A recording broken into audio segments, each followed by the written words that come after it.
आइए वक्त है कि हम खुदावंद की आवाज़ को सुनेंगे और मैं चाहूँगा कि founder and senior pastor BFC doctor L1 John साहब सामने आएंगे। मैं चाहूँगा आइए हम सब कदमों पर खड़े होकर खुदा के कलाम को वेलकम करेंगे और आपकी ज़ोरदार तालियों में डॉक्टर एल्वन जॉन साहब, ज़ोरदार तालियों के साथ हम उनको स्टेज पर वेलकम करेंगे। ज़ोरदार तालियों के साथ हम उनको स्टेज पर वेलकम करेंगे।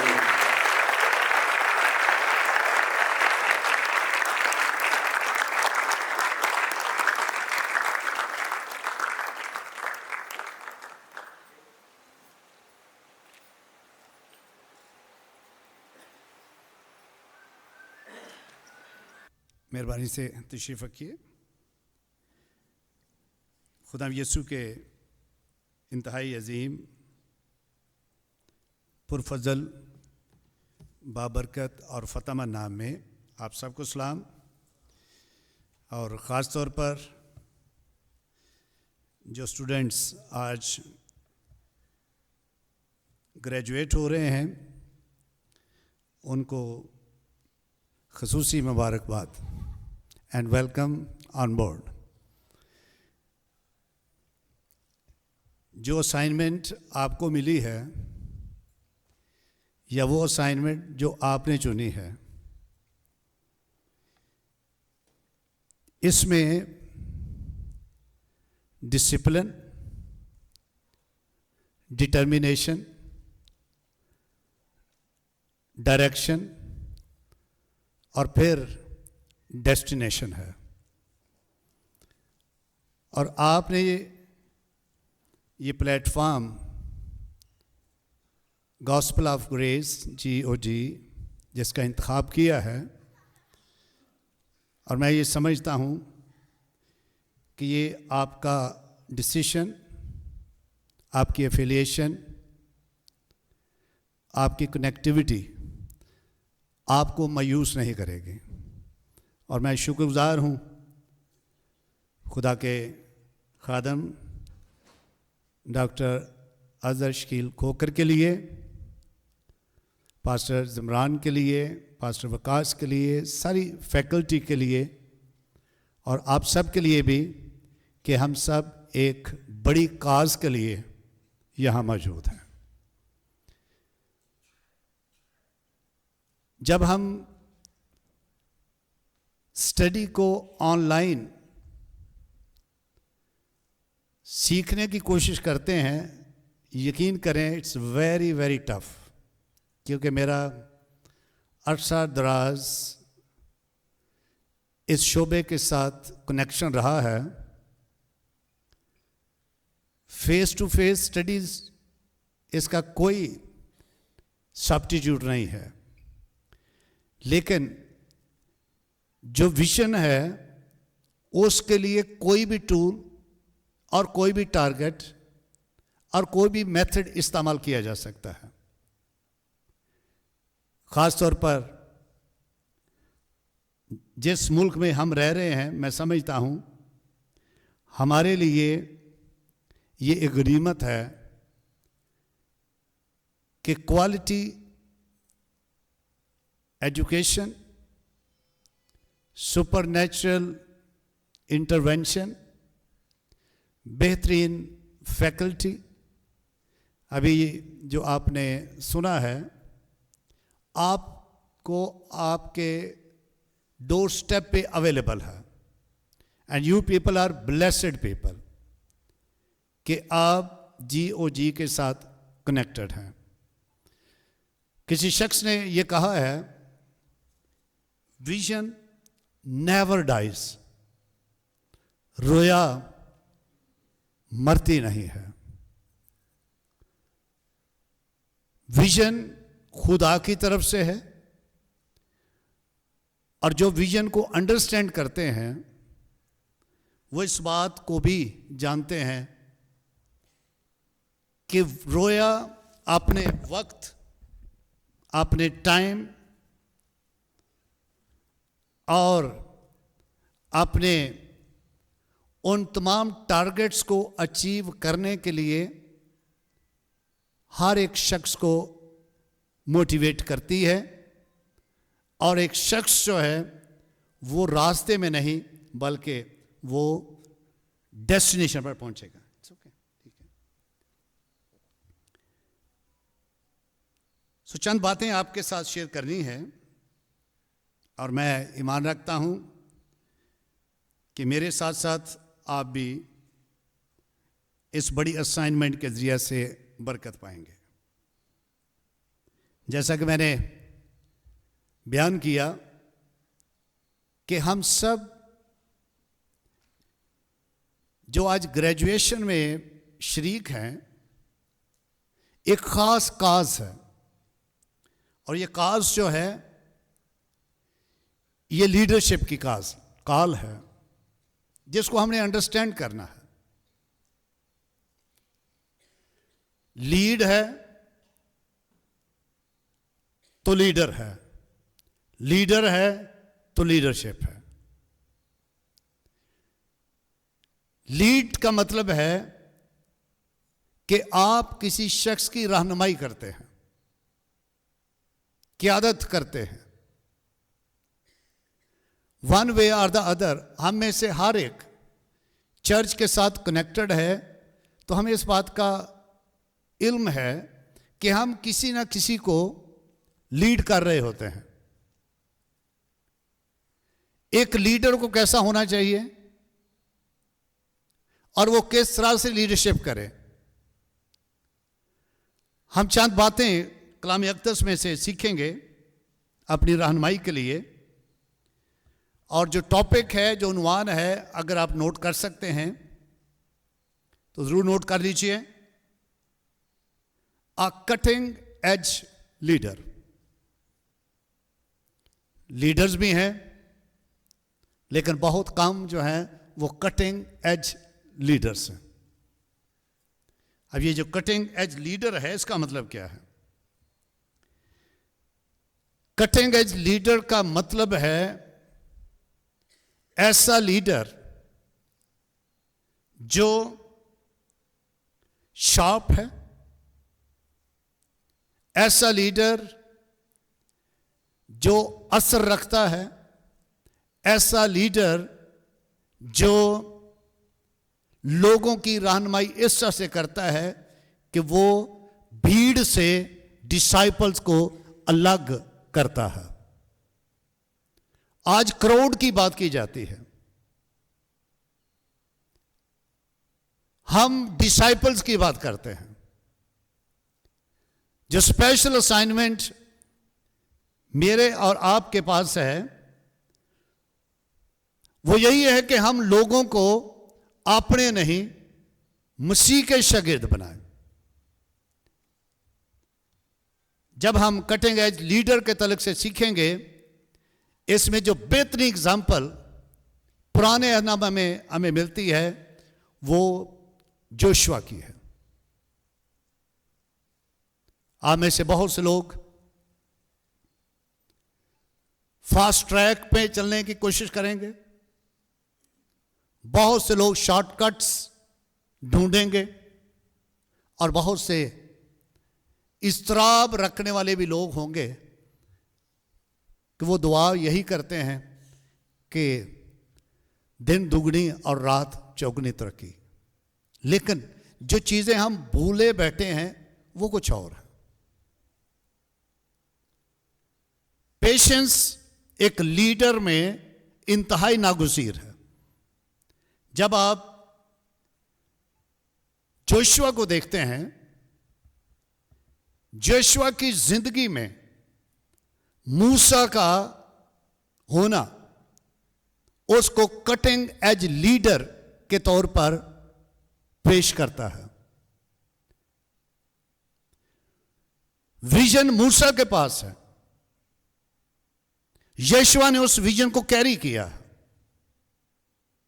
अभी चंद बातें जो आपके साथ शेयर करनी है वो जरा सुन लीजिएगा। और मैं चाहूंगा कि खरूज की किताब में से 33 बाब और उसकी 11वीं आयत, खरूज की किताब है 33वां बाब और उसकी 11वीं आयत, मैं आपके लिए इसको पढ़ता हूं। लिखा है, और जैसे कोई शख्स अपने दोस्त से बात करता है, वैसे ही खुदावंद रूबरू होकर मूसा से बातें करता था।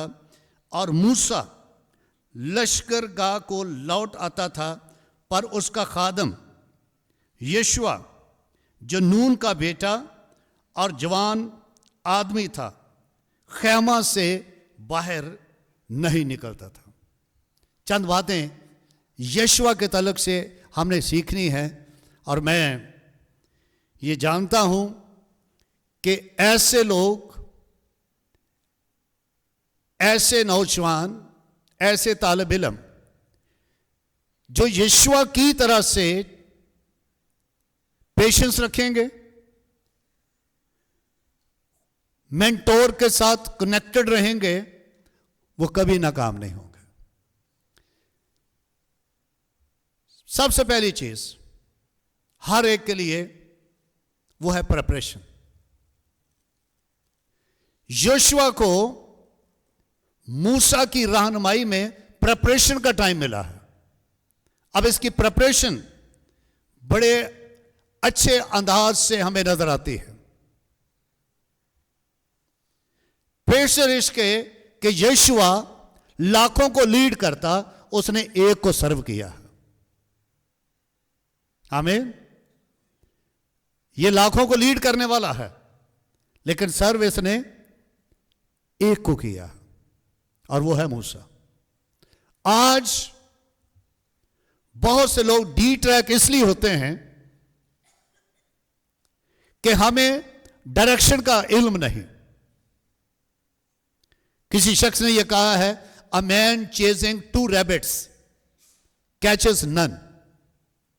अगर एक शख्स 2 खरगोशों के पीछे भागेगा, उसको पकड़ने की कोशिश करेगा, उसके हाथ कुछ नहीं आएगा।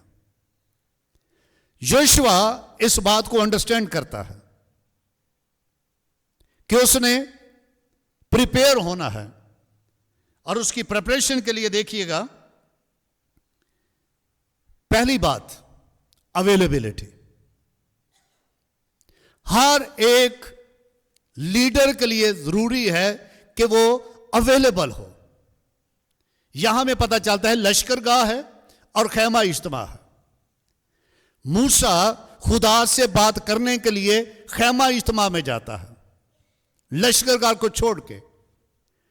वो अपनी असाइनमेंट करता है, खुदा से बात करता है, खुदा से डायरेक्शन लेकर आता है, वापस लश्करगाह में चला जाता है। लेकिन यहोशुआ, अभी हमने पढ़ा है, वो खैमा के अंदर ही रहता है। वो अपने आप को अवेलेबल करता है। इन एंड डेज में एवरीबॉडी इज इन अ हरी। हर शख्स को आप देखते हैं इस्तराब है, जल्दी है, पेशेंस नहीं है, अवेलेबिलिटी नहीं है। खुदा का बंदा यहोशुआ खैमा इज्तिमा में रहता है। अपने उस्ताद के वापस जाने के बावजूद भी वो खैमा इज्तिमा में स्टे करता है। क्यों? सीखना क्या है? क्यों वो खैमा इज्तिमा में रहता है? खुदा की हजूरी वहां पर है, खुदा का जलाल वहां पर है, खुदा की प्रेजेंस वहां पर है। सो हर वो शख्स जो यहोशुआ की मानद लीडर बनना चाहता है, उसके लिए जरूरी है कि वो अवेलेबल हो और वो स्टे करे। कहां पर? टेंट में। सो पहली बात प्रिपरेशन के लिए जरूरी है हर शख्स इस बात को अंडरस्टैंड करे कि आप टेंट में रहे, आप खुदा की हजूरी में रहे, आपकी जिंदगी में कोई मेंटोर हो जो आपको डायरेक्शन दे सके। आज बहुत से लोग इसलिए मिनिस्ट्रीज में नाकाम होते हैं, ना डायरेक्शन है, ना मेंटोर है, और ना ही करेक्शन को एक्सेप्ट किया जाता है। मैंने 24 साल कॉलेज में पढ़ाया है, और मुझे इत्तेफाक हुआ है सबसे बुरी चीज जो लगती है एक स्टूडेंट को, वो करेक्शन है। क्या चर्च में ऐसा नहीं है? चर्च में तो बहुत ज़्यादा है। आप किसी की सीट चेंज कर लें, वो चर्च छोड़ देता है। वैसे हवाला पढ़ देते हैं कि खुदा जिससे प्यार करता है उसको कोड़े भी मारता है, लेकिन जब कोड़ा पड़ता है तो फिर हम कनेक्टेड नहीं रहते, हम दूर भागते हैं, तितर बितर हो जाते हैं, प्रगंदा हो जाते हैं। सो यीशु की ज़िंदगी से सीखिए सबसे पहली बात कि वो अवेलेबल है। आमीन। दूसरी बात, हर एक शख्स में, ये प्रिपरेशन के पॉइंट्स हैं, हर एक शख्स की ज़िंदगी में अवेलेबिलिटी के बाद दूसरी बात ऑब्जर्वेशन हो। यीशु ऑब्जर्व करता है। किसको ऑब्जर्व करता है? अपने उस्ताद को, अपने मेंटोर को, कि ये करता क्या है। ये खैमा इज्तिमा में आता है, खुदा से बात करता है, खुदा से गाइडलाइन देता है, खुदा से गाइडलाइन लेता है और उसके बाद चला जाता है। और ये ऑब्जर्वेशन है यीशु की कि ये शख्स सीख कर बाद में सिखाने वाला है। हर शख्स, हर स्टूडेंट को ऑब्जर्व करना है। यकीन करें, आपके बच्चे आपसे सीखते हैं। अगर आप दुआ करने वाले हैं, आपके बच्चे आपसे सीखेंगे, वो दुआ करना सीखेंगे। अगर आप स्टडी करने वाले हैं, बाइबल रीडर हैं, बुक्स आप रीड करते हैं, आपके बच्चे आपसे सीखेंगे। जिस कदर ज्यादा आप अपने मेंटोर को ऑब्जर्व करेंगे, बहुत सी बातें आप मेंटोर से रिसीव करेंगे। खुदा का बंदा यीशु मूसा से यह सीखता है। और वो क्या सीखता है कि जैसे एक दोस्त दूसरे दोस्त से बात करता है, खुदा मूसा से बात करता है। ये उसने सीखा है, ये उसकी ऑब्जर्वेशन है। और फिर जब वो मूसा को इस तरह से देखता है, उसने एक और बात को देखा कि मूसा इस काबिल है क्योंकि ये खुदा से बात करता है। उसने ये भी सीखा है कि ये मसाइल को किस तरह से हल करता है। चैलेंजेस बड़े हैं। एक लीडर को मसाइल में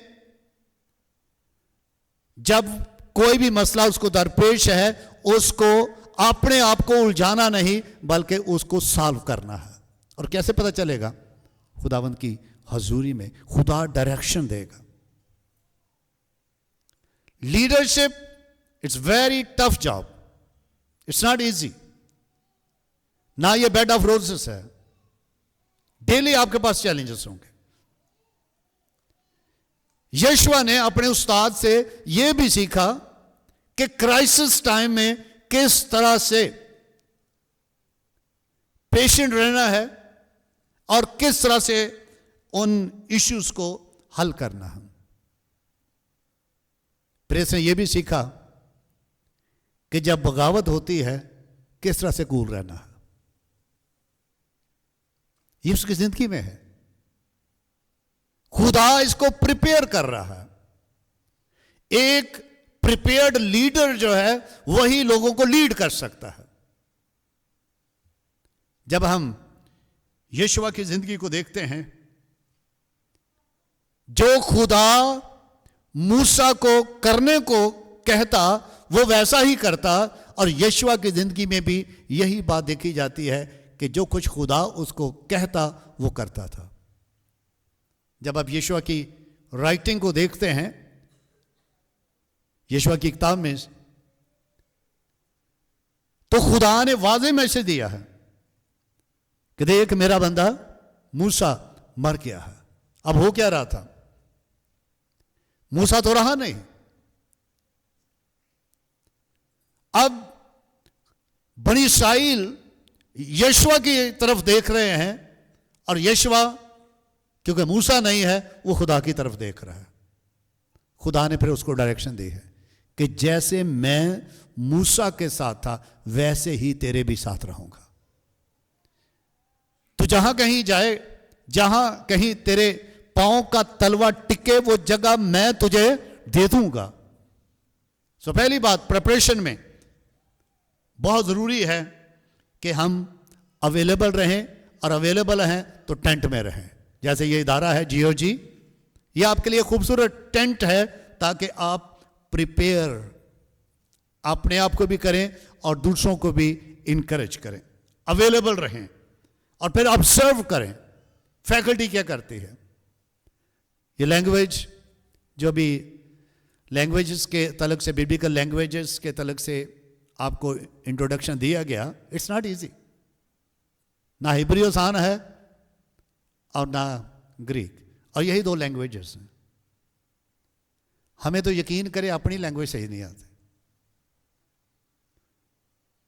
उर्दू भी हमें सही तरह समझ नहीं आती। कोशिश की जाती है कि हम सिखाएं। तो आपके लिए ये बड़ा खूबसूरत प्लेटफॉर्म है कि आप लैंग्वेजेस सीखें उर्दू के साथ साथ।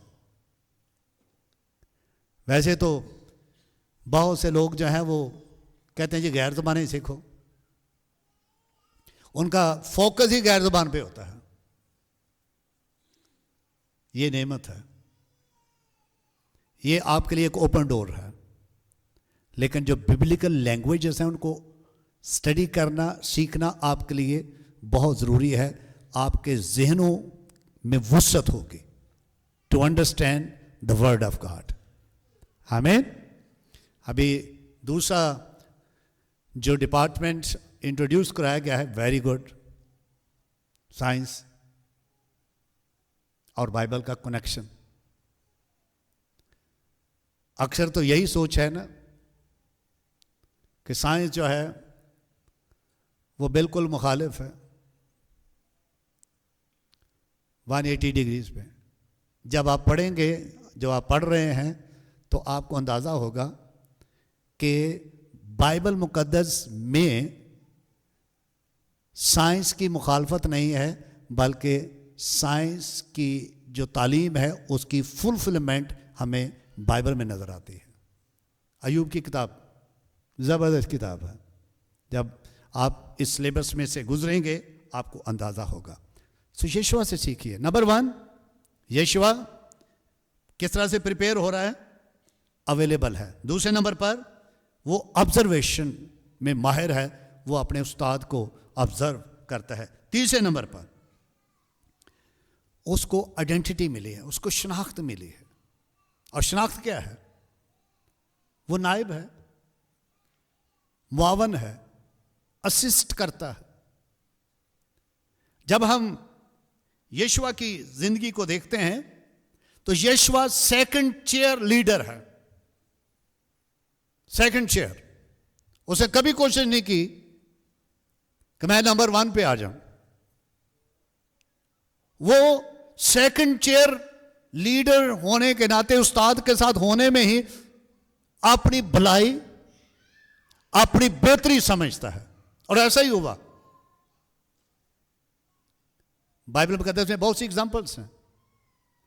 इंद्रियास ने अपने भाई पतरस को इंट्रोड्यूस करवाया। बाद में आप देखते हैं कि पतरस ही नंबर 1 है, एंड्रयू पीछे चला गया। पीछे मीन्स उसने अपने आप को नंबर 1 नहीं शो करवाया। आज हम पोजीशन के चक्कर में रहते हैं, मुझे पोजीशन मिल जाए। पोजीशन से हटकर आप ये देखिए कि आप अगर सेकंड चेयर लीडर हैं, आपका खुदा आपको वक्त पर सरफराज करेगा। ये जबरदस्त खिदमत है जो हमें अंडरस्टैंड करना है। पौलुस को इंट्रोड्यूस करवाने वाला बरनबास है। बाद में पौलुस रसूल ऊपर है, और बरनबास ने कभी ये शो नहीं किया अल्लाह मैं इन्हें इंट्रोड्यूस कराया हूँ आगे हो गया। आज चर्च में ये प्रॉब्लम पाई जाती है। अगर हम किसी को इंट्रोड्यूस करते हैं या करवाते हैं तो बाद में हम ये एक्सपेक्ट करते हैं कि पादी साहब क्योंकि मैं इंट्रोड्यूस कराया तो मुझे ही अव्वल दर्जा दें। No, not at all. अव्वल दर्जा उसी का है जिसको मिलना चाहिए, और वो है खुदावंद यीशु। आमीन। और याद रखिए, अपनी बादशाही के लिए काम नहीं करना। वैसे गीत तो यही कहते हैं ना, सारा जलाल यसु, लेकिन अक्सर हम कहते हैं कि नहीं, नाल कोई 25% मैंने भी मिल जाए। अच्छा, कुछ लोग ज़्यादा क्रेडिट लेने के चक्कर में होते हैं। सो बरनबास की एग्जाम्पल है कि वो इंट्रोड्यूस कराता है पॉल को, और जो अंडरस्टैंडिंग पॉल की गॉस्पल के तलक से नजर आती है, कमाल की शख्सियत है जिसने गॉस्पल को, खुदावंद यीशु को बड़े अच्छे तरीका से पेश किया है, और उसके अंदर आग लगी हुई है ताकि यरूशलेम से लेकर दुनिया के कोने कोने तक इंजील को पहुंचाए। आपके पास भी 2050 की विजन है, तो करना किसने है? हमने। हम करेंगे, पार्टिसिपेट करेंगे। सो यीशुआ की जिंदगी में पहले नंबर पर अवेलेबिलिटी है, ऑब्जर्वेशन है, और तीसरे नंबर पर उसकी आइडेंटिटी है। Don't worry about second position. जब वक्त आएगा खुदा आपको प्रमोट करेगा, जैसे यीशुआ को खुदा ने प्रमोट किया, इंसानों ने प्रमोट नहीं किया। चौथी बात, ये मैं प्रिपरेशन की बात कर रहा हूं। चौथी बात, यीशुआ के अंदर ओबीडियंस है। ओबीडियंस समझते हैं? ओबीडियंस का मतलब है ताबेदारी, और मैंने इसकी डेफिनेशन आप लोगों के लिए तैयार की है। ओबीडियंस का मतलब है कोई भी असाइनमेंट जो आपका लीडर आपको देता है, बगैर क्वेश्चन किए उस पर अमल करना। हवाला बाद में ज़रूर आप पढ़ लीजिएगा। खरूज की किताब में 17वां बाब है, 9वीं और 10वीं 2 आयत। यहां मूसा यीशुआ को कहता है कि चंद आदमियों को साथ ले ले और मैदान में जा और अमालेकियों से लड़ाई कर। मैं पहाड़ पर जाऊंगा और खुदा की लाठी लेकर जाऊंगा। तो यीशुआ ने तो कोई क्वेश्चन नहीं किया। यीशुआ ने यह नहीं कहा कि आप ही तो पहाड़ थे तो सानू कहना लड़ जाओ। कोई क्वेश्चन नहीं है। मेरे लिए ये खूबसूरत डेफिनेशन है ओबीडियंस की। कोई भी काम करना without any question. Pakistani context में ये प्रॉब्लम है, हम असाइनमेंट के तलक से ऐसे ऐसे सवालात उठा खड़े करते हैं। असाइनमेंट देने वाला कहता है अच्छा यार मैं आप ही कर लें। यही होता ना फिर जब आपको कोई असाइनमेंट दे जाए, क्योंकि मैं स्टूडेंट से ज़्यादा मुखातब हूं। जब कोई आपको असाइनमेंट दी जाए तो क्या करना है? उसको बगैर क्वेश्चन किए शुरू कर देना। हमें असाइनमेंट टाइम पे देते हैं जी। ये यस की आवाज़ जो है डाउटफुल है। मैंने आपको पहले ही बता दिया कि मैंने कुछ 24 साल पढ़ाया। असाइनमेंट आप दे के देखें, प्रोफेसर साहब बैठे हैं। हम बिल्कुल बिजली के बिल की तरह से आखिरी डेट का इंतजार करते हैं। बाज़ दफ़ा डेट चेंज होने से, जुर्माने से बचने के लिए रात 11:15 बजे हम असाइनमेंट जो है वो डाल देते हैं। बिल्कुल उसी तरह से जैसे बिल पे करते हैं ऑनलाइन कि डेट चेंज होगी तो जुर्माना आ जाएगा, इसलिए 11:15 बजे चलो जी खाते थे जावे ना। असाइनमेंट के जब भी असाइनमेंट मिले जस्ट गो डू इट। आपको पता है कि देयर इज नो सब्स्टिट्यूट, और कोई तरीका नहीं है, आपने ये करना ही करना है। तो क्यों ना वक्त पर असाइनमेंट को किया जाए। हम देखते हैं कि यीशुआ मैदान में है, लीडर पहाड़ पर है, और लीडर अपने हाथ उठा के रखता है। होता क्या है, जितनी देर लीडर के हाथ ऊपर हैं, यीशुआ और उसके साथी फैंटा लगाते हैं। इसको अंडरस्टैंड करना है कि आपकी ज़िंदगी में, आपकी प्रिपरेशन के लिए, आपकी ट्रेनिंग के लिए लीडर आपके पीछे बेदार भी रहते हैं और हाथ उठाए रखते हैं खुदा की बारगाह में।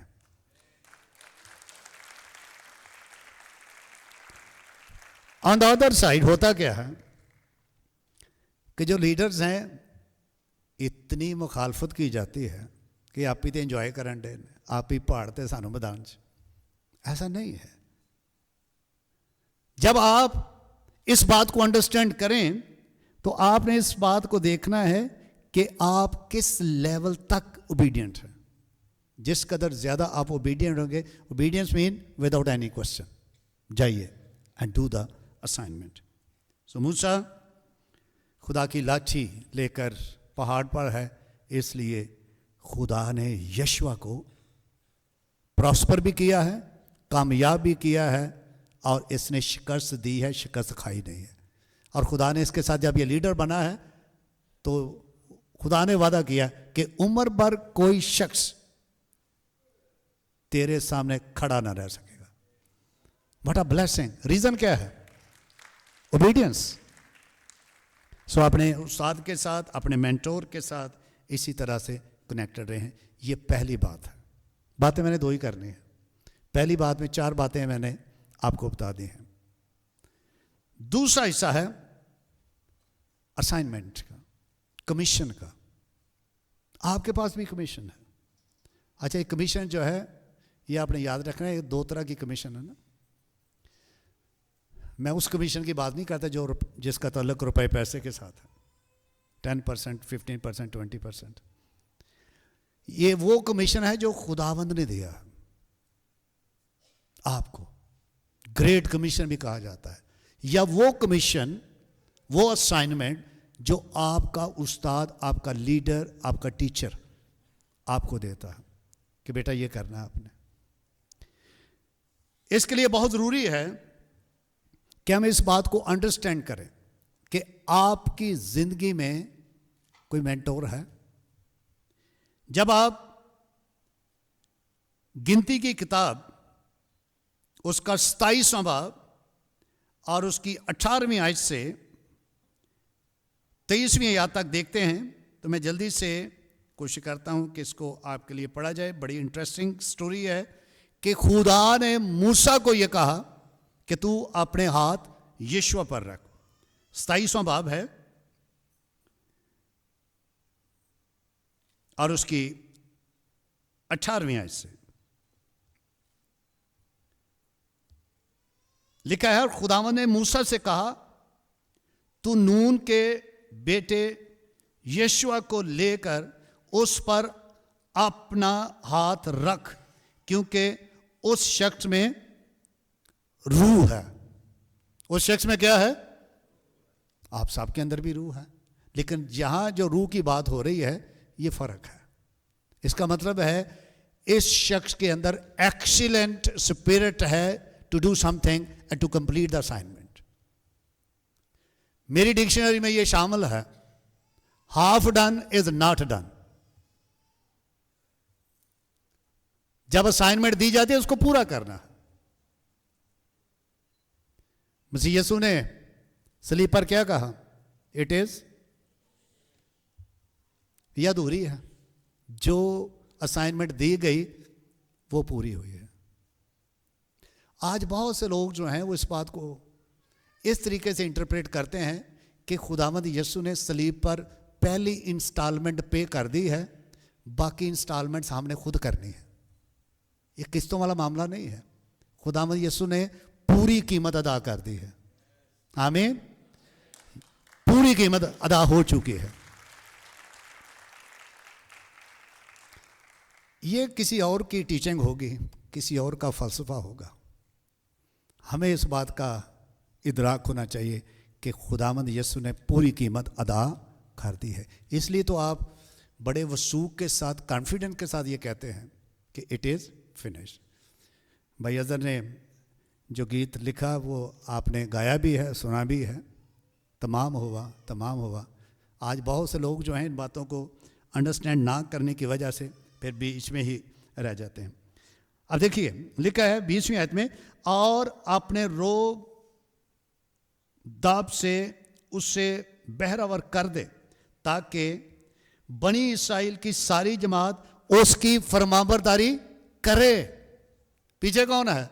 मूसा, क्योंकि खुदा को पता है कि मूसा जुदा हो जाएगा, हाथ रखे गए हैं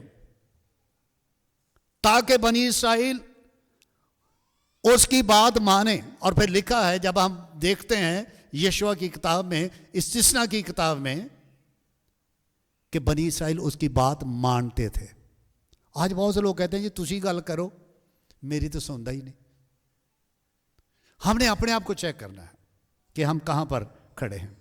सो इस बात को जरा सुन लीजिएगा। लिखा है कि वो अलीअज़र 21वें आयत में, वो अलीअज़र काहिन के आगे खड़ा हुआ करे जो उसकी जानब से खुदावंद के हजूर उरीम का हुक्म दरियाफ्त किया करेगा। उसके कहने से वो बनी इस्राइल की सारी जमात के लोग निकला करें और उसी के कहने से लौटा भी करें।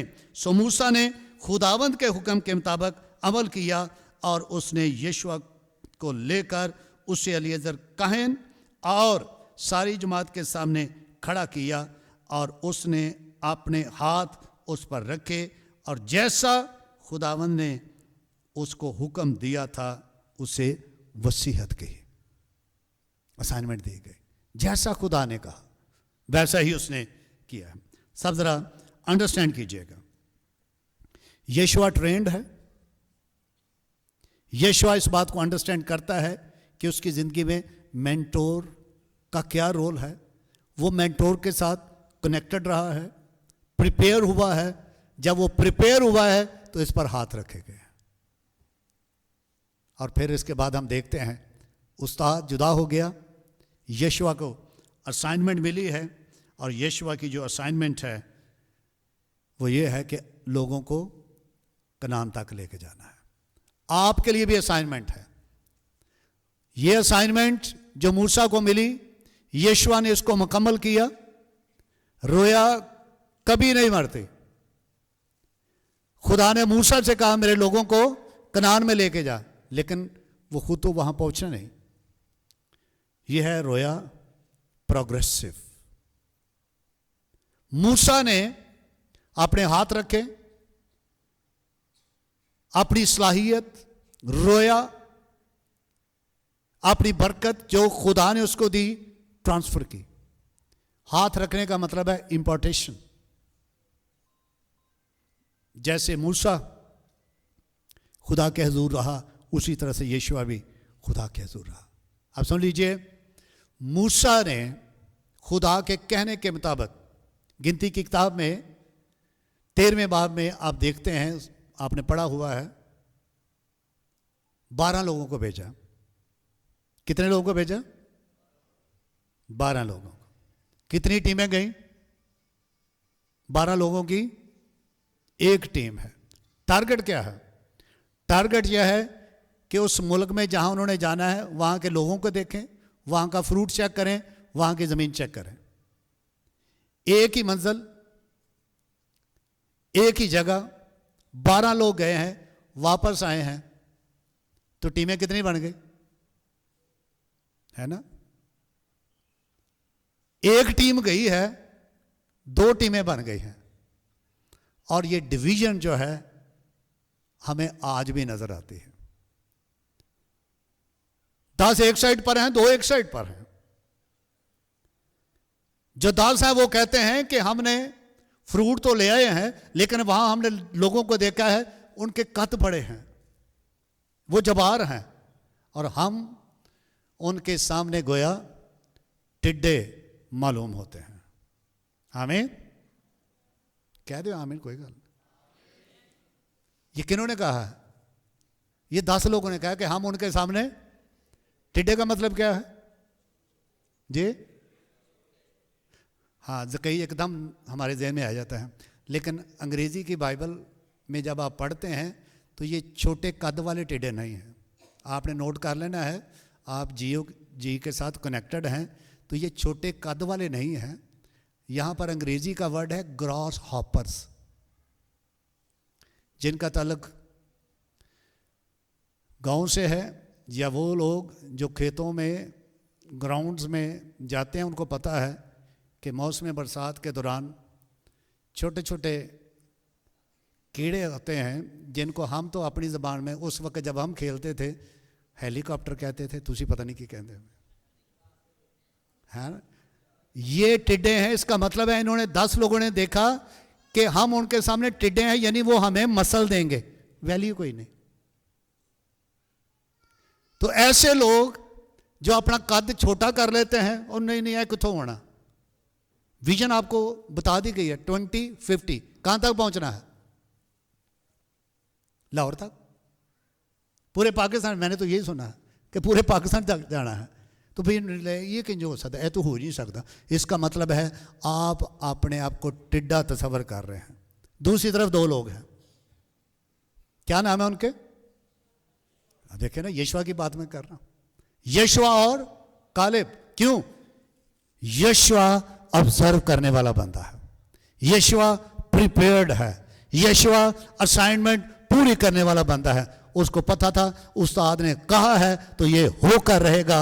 और यशवा ने अपने कपड़े फाड़े और कहा वो लोग तो हमारी खुराक है, और उनके सर से उनकी हिफाजत जाती रही। और फिर बड़ी स्टेटमेंट, हमारे साथ हमारा खुदा है।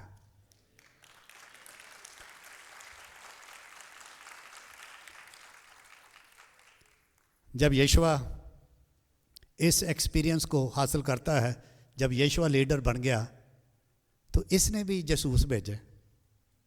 कितने भेजे थे जी? इसने 2 भेजे थे, क्योंकि इसको तजर्बा मिल गया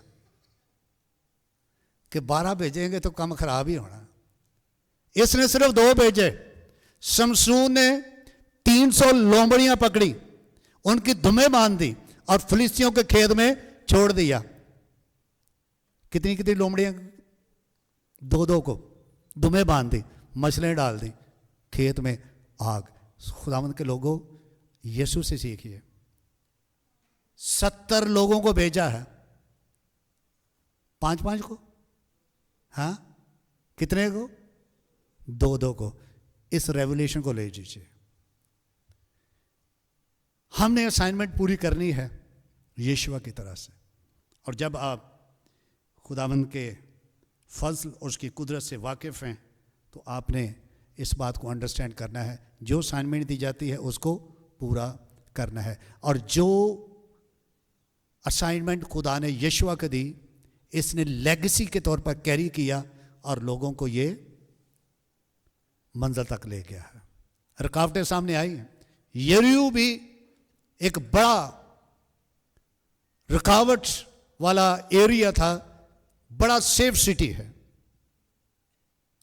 कला है, दीवारें इतनी चौड़ी कि 6 रथ जो है यक वक्त चल सकते थे।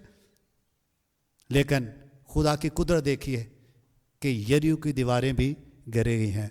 सीखा इसने ये है, और वो है कीप साइलेंट, ऑब्जर्व करता है। जब खुदा मूसा से बात करता था तो यीशुआ क्या करता था? Hallelujah, praise the Lord? नहीं, ये खामोश रहता था। इसने ये खुदा की गाइडेंस से लोगों से कहा, आपने हर रोज 1 चक्कर लगाना है, 1-1 चक्कर खामोशी के साथ। चक्कर लगाते रहे। 7वें दिन 7 चक्कर लगाए, शाउट किया, दीवारें नीचे गिर गई। There is a time to keep silent and there is a time to shout. सीखना है यीशुआ की जिंदगी से। और फिर हम देखते हैं कि यीशुआ अपने लोगों को मंजिल तक ले जाता है। यीशुआ ने यह भी सीखा कि कुलसम को क्रॉस किया गया। उस वक्त मूसा था और यीशुआ के सामने यरदन आया। इसको पता था उस्ताद ने कुलसम में से गुजारा है, यरदन सामने आ गया, क्योंकि लेगेसी कैरी कर रहा है। यरदन ने भी रास्ता दे दिया। आपके सामने दरिया आए, पहाड़ आ जाएं, रुकावटें आ जाएं, मसाइल आ जाएं, आपने चलते रहना है। खुदावंद के फजल से, खुदावंद की कुदरत से लोगों तक पहुंचना है, ताकि लोग खुदा की बादशाही का हिस्सा बन जाए। खुदावंद आप सबको बहुत ज़्यादा बरकत दे, मसीह में कायम और दायम रखे। Thank you so much.